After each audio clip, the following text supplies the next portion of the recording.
Welcome to the 700 Club, an unbearable tragedy. That's how Benjamin Netanyahu described the loss of 3 hostages who were accidentally killed by Israeli forces in Gaza. The IDF continues to press into Gaza, and they've discovered the biggest Hamas tunnel yet. Israelis are calling it an underground city of terror. CBN Middle East correspondent Julie Stahl has more. Israel is in mourning over the 3 hostages mistakenly killed by IDF soldiers Friday. The hostages had spelled out a sign outside their building that said, "Save us hostages," in Hebrew, with leftover food. They were also carrying a stick with a white cloth and were unarmed and shirtless, yet they were mistaken for terrorists. It broke my heart, broke the entire nation's heart, and our hearts go to the families at this tough hour. At this difficult time, it's important for me to also send support to our warriors. They sacrificed their souls to achieve a crushing victory over our enemies and to return our abducted.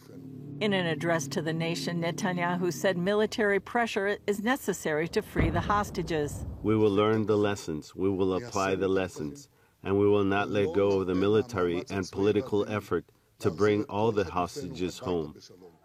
Israel is reportedly considering another temporary ceasefire to free more hostages. Hamas still holds more than 100 people taken captive on October 7th, more than 2 months ago. On the war front, Israel uncovered a massive tunnel close to the Erez crossing, the only place where Palestinians were allowed to cross into Israel for work and medical treatment before the war. This is no ordinary tunnel. It's a city, an underground city of terror that Hamas dug and built instead of investing money in the residents of Gaza. The 2.5-mile-long tunnel was 165 feet underground at some points, with plumbing, electricity, and communication lines. The tunnel that was uncovered was used, among other things, to carry out offensive activities against our forces in the Gaza Strip. A few days ago, terrorists were also identified in the tunnel and were eliminated by the Israel Defense Forces. Despite the tunnel and other revelations, pressure is mounting on Israel for a ceasefire. The United Nations Security Council could vote as early as today on a new ceasefire resolution drafted by the United Arab Emirates. U.S. Defense Secretary Austin arrives in Israel today, where he's expected to press Israel on its timetable for transitioning to a less intense phase of fighting.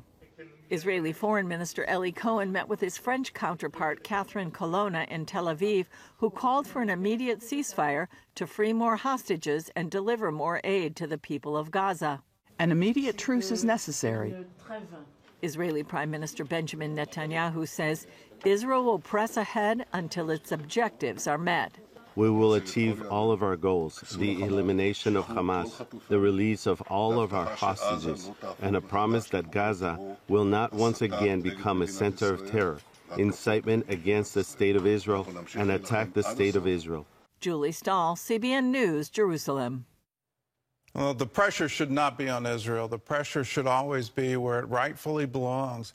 It should be on Hamas. And until Hamas releases the hostages, until Hamas unconditionally surrenders, lays down all their weapons, gives complete access to all their terror tunnels, then the pressure should stay on them. They're the reason this war is happening.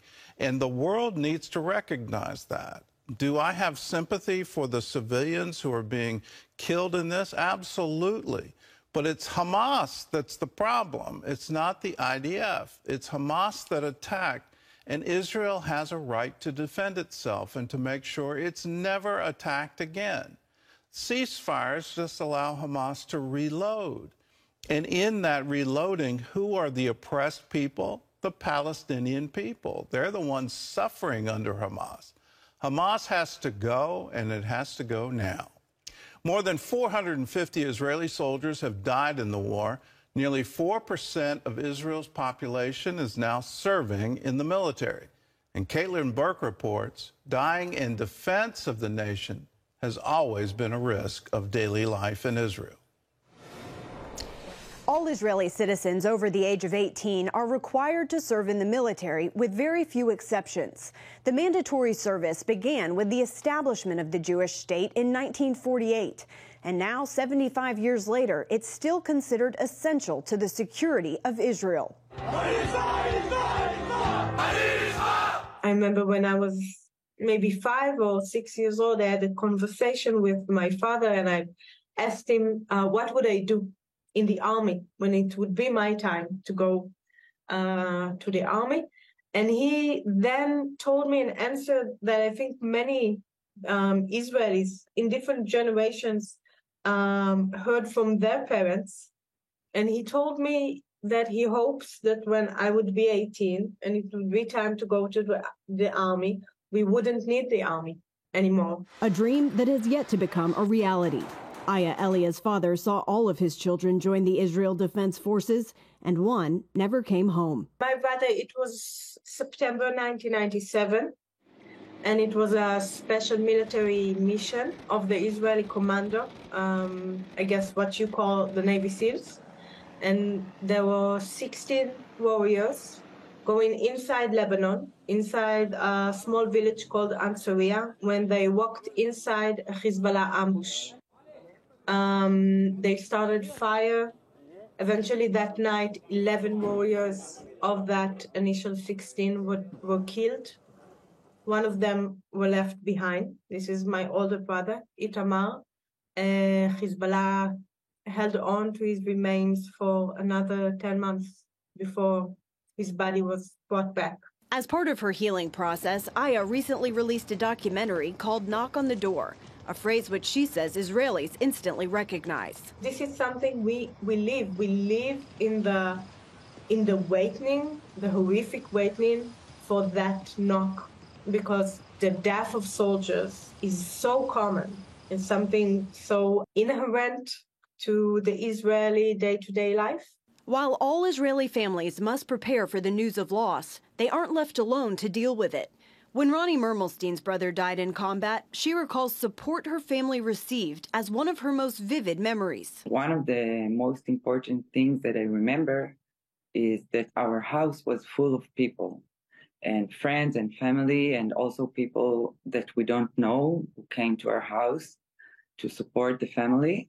Now, both Ronnie and Aya are associated with the Atalef Foundation, an organization that ensures Israeli Navy SEALs and their families receive care in life and in death. The families become part of the community, so they know they have always someone that they can reach to and someone that will embrace the family.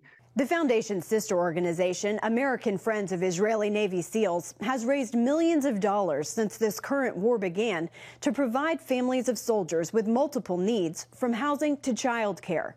And when a soldier falls, they make sure that feared knock on the door will not be the last one the family receives. Caitlin Burke, CBN News, Washington.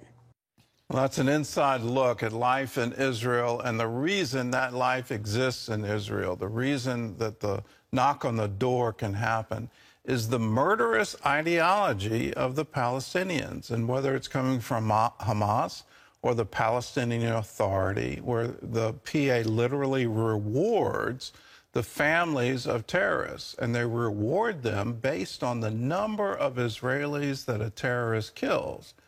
So if you're going to be arrested for terrorist acts, you're going to go to prison, you know the Palestinian Authority is now going to put your family on a monthly salary because of what you did.